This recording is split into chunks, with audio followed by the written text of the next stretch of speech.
Süleym ismi asli Rumaysa.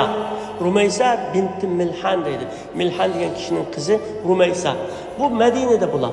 Madinada Xazraj qabilasi. Madinada eng cho'ng qabila Xazraj, Aws ikki qabila. Islom kelishdan burun Aws bilan Xazrajning orasida uzun yillik urushlar bo'ldi. Keyin islom kelgandan keyin ular musulmon bo'lgandan keyin qarindoshlikqa aylandi. Shu Xazraj qabilasidagi bu ayol bu. Uning eri Malik ibn Nazr. Malik ibn Nazr. Balası Anas ibn Malik Resulullah'a 10 yıl hizmet kılgan. Bu ayol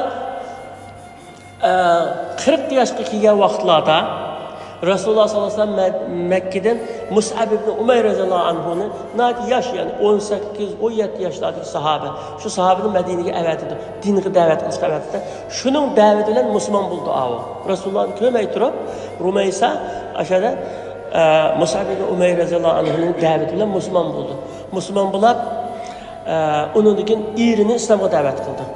Erini islomga da'vat qilib, uni mantiqli bunda munozirlasa, munozir yengib tushadigan shunday bir aqlli ayol ekan-da bu.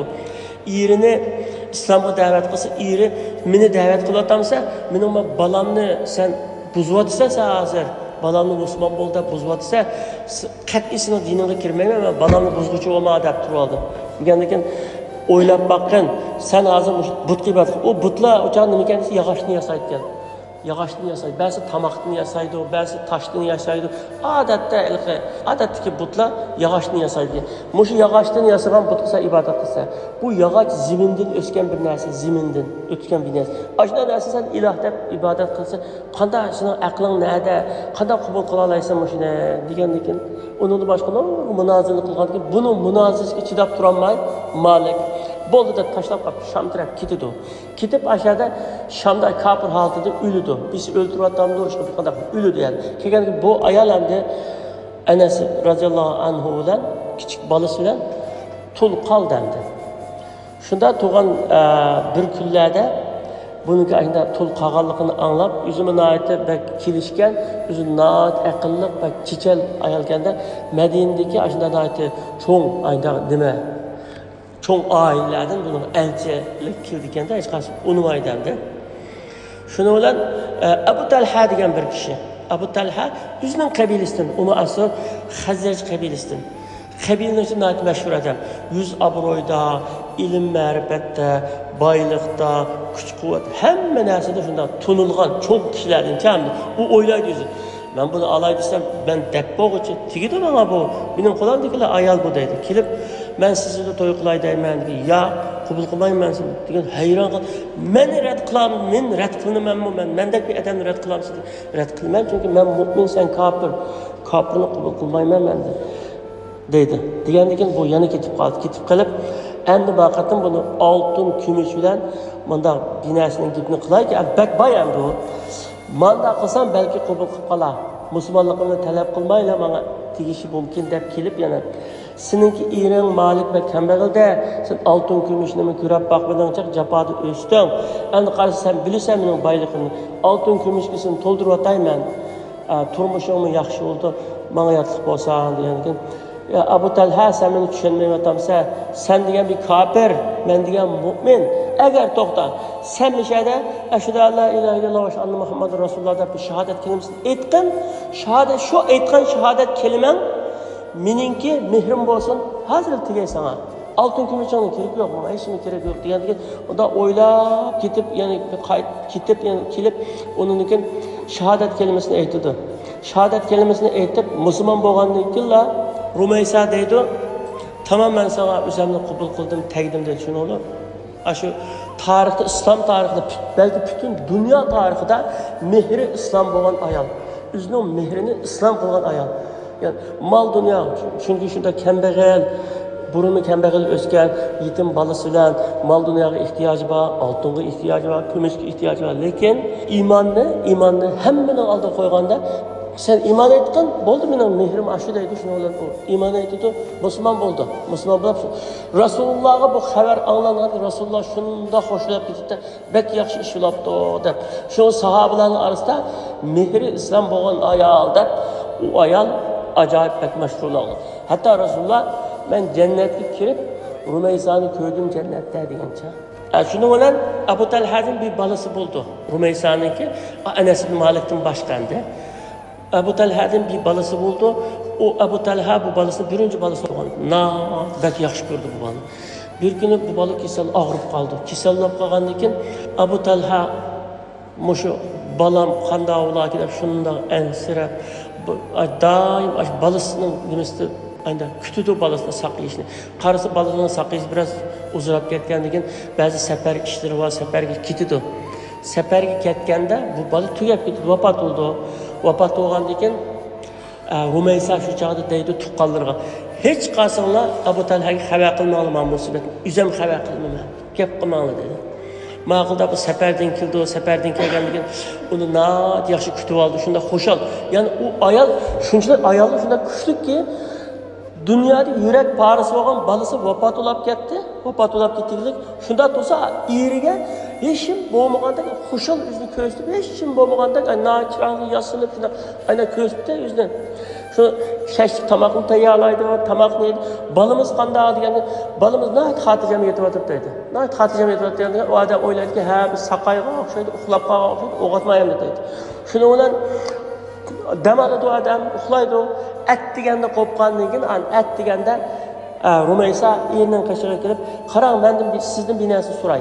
Masalan, bir odam boshqa bir odam bir narsa ariyat olgan bo'lsa, yoki og'amchi bo'lsin, yoki chelak bo'lsin, yoki tag'a bo'lsin, bir narsa ariyat olgan bo'lsa, keyin bu ariyatni egasi qaytirib bermoqda deb so'sa, buni bamiz bulamdi deganda, yo bo'lmaydi, berish kerak, ariyat bo'lgan o'zining emas-ku deganda, tamom desa, balığınızda Allah ekette, Allah bergetti, Allah özü ekette.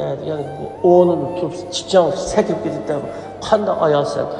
Balımız vafat olup ketkenlikten sonra bir ikinci mütep ketken boşu çakışı sen demiş ki bana demeyse demedi mi sizge? Resulullah var erziklikte bu edep. Ayalım ama şunda dedi. Bunu da bulaptı karşısında Resulullah dedi. Pek akıllı yaxşı ayal geldi dedi. Şunda da şimdi olan ben balağını ekitip de Allah sana bir dua kılay. Dua kılay. Allah Teala sana onun yaxşısını, onun neçesi yaxşısını bir dua kılıp da bunun bir perzent bergin ki onun neçesi yaxşı olsun deb dua kıldı. Dua kılgandan keyin ularniki yana bir perzent buldu. Etini Abdullah koydu. Abdullah koydu. Bu Abdullah'a Allah Peygamber sallallahu aleyhi ve sellem şunda dua kılganlık için bunun 7 balası oldu dedi. 7 balının hemmesi qari Kur'an, hemmesi mücahid, hemmesi alim bo'lib chiqdi. 7 balası ular. Aynen. Rumeysa'nın yana bir fazileti Resulullah sallallahu aleyhi ve sellem Medine'ye hicret qilib kelgandan keyin endi hammadan Rasulullahning uyiga berib bundaq hadiq so'raydidan da xo'sh keldilar Rasululloh qarshi olamiz deb quldi nim bo'lsa akilidan ba'zi mayli xom bo'landi sut bo'landi qatiq bo'landi bir narsani akilidan quruq kelmaydi shuda kelganda bu Rumeysa Anas ibn Malikga ashbalasi 10 yoshli bolani aytdi ya Rasululloh men sizga beray desam bir narsa yo'q meni mushu balamni sizga xizmat qilsin deb akaldim deb berdi. Akagandan keyin Rasululloh shunday bir duo qildiki bu Anasga. Anas radhiyallohu anhu 10 yil xizmat qildi Rasulullohga. U deydi 10 yil xizmat qildim. Menga bir qatim meni urib boqmadi, tillab boqmadi, bir qatim xato qilgan ishini, "Ma ishni bunday qilsang bo'ldi, ana shunday qilsang bo'ldi" deb bunday tapib qilib, ta'na qilib boqmadi. Men shunday ishlarni yo'l ko'rsatib aytadi. Anas ibn Malik radhiyallohu anhuga shunday bir duo qilganki, buningki umrini uzun qilgin, amalini yaxshi qilgin, pullarni ziyoda qilgin. 3 ta dars duo. Ömür uzun bo'lsin, amali yaxshi bo'lsin.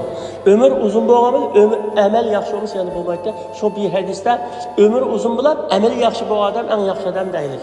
Pul melici bo'lsin deyilgan, endi duo qilgan. Yani amaliyotda Anas ibn Malik radhiyallohu anhu 100 yildan ortiq ömür ko'rgan. Nevrelere balir hisoblab 120 dan ortiq o'tgan bo'ladi. Pul, mal, baylığı deganmi, nati hisobini bilmagan qadar shunday jiq bo'ldi ekan. Aynan jiq bo'lgan. Rumeysa radhiyallohu anha Yezid ibn Muaviyaning xaliflik davrida 90 yoshida olamdan o'tdi. Mushu ikki ayol sahobadan hamda hozirgi ayollarningki o'lga olay desa, o'lga elishga tegishlik Aşı ayollar, aşı Rasulullah sallallahu aleyhi ve sellem etrafında boğan, aşı sahabeler. Neymişler dese, Peygamber sallallohu alayhi vasallam Alloh taolo oxir zamon payg'ambar qilib tanlab avatganda o zatning yendagi kishilarni mayli er olsun ayol olsun tanlab avatgan insonlarning eng yaxshilarini tanlab urug'ni eng yaxshi urug'ni sortliq ayda qilib avatgancha shu insoniyatga ulgu bo'la olgan. Shu ulgusi bilan bizning vatanimizga bu islom shularning go'zal axloqi islomga da'vat qiluvchilarniki yaxshi muomalasi bilan bunday kelgan. Shu Malayziya, Indoneziya, Tayland degan yerlarga shu arab Müslüman ticaretçilerninki şu durustlukta yaxshi muomalasidan taqilgan gapga u yer faqat ya qilich bilan taqilgan emas yoki vaz so'zlab taqilgan emas, amaliyati bilan demak ko'rsatdi. Shu bu da'vat ikki xil. Biri til orqali, biri amalda. Til orqali qilganni va amalda qilganni natijasi yuqori. Shu sahaba ayollar o'zining amaliyati bilan bu shunday yaxshi ishlarni qilgan hamda Salama birinci hikayede sözlüğünün Salama radıyallahu anha 500 hadis rivayet kılgan. Sahih Bukhari'de 23 hadisi var. Sahih hadisten İmam Müslim'ninki Sahih Müslim'de 13 hadisi varken Muşada bir ülgünü yaratıp ketken. Allah olanınki yatkayımını isil cennetlerden kılsın. Bizimki bütün Müslüman ayallarımızını aşılarını ülgü elip ailesini ve yüzünü tekrar yaxşı vaziyetga akilishga Allah nasip kılsın. Amin.